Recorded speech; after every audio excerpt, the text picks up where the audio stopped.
El snob. Es el hombre medio que no se diferencia de otros hombres. También le falta de un dentro, es decir, de una personalidad suya. En efecto, está vaciado de su propia historia y está dócil frente a la sociedad. Está también descrito como un hombre sin nobleza, o señor satisfecho, porque no tiende a superarse. Moral del rebaño. El hombre masa hace lo que se espera de él. En efecto, su personalidad se adapta a las pautas culturales.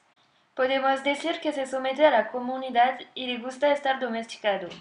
Podemos comparar ese fenómeno como el mimetismo de ciertos animales. La tuerie du Guyana, suicide collectif ou massacre, eh bien le mystère reste entier. Un bilan terrible dû à un ancien pasteur, Jim Jones. Beaucoup d'enfants pleuraient, mais lui demandait aux adultes de ne pas leur dire qu'ils allaient mourir, de ne pas leur dire que c'était atroce, qu'il fallait que tout le monde meure dans la dignité.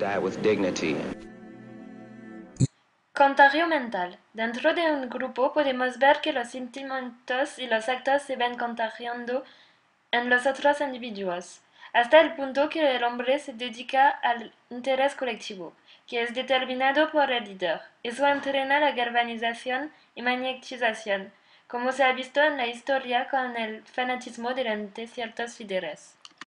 Vida espiritual. Existe una cierta frustración de la vida en los individuos. Es como si sus sentimientos y emociones propios fueran guiados por fuera. Pues es importante que el hombre vuelva a lo originario, es decir, a la vida espiritual, para que reencuentren un propósito.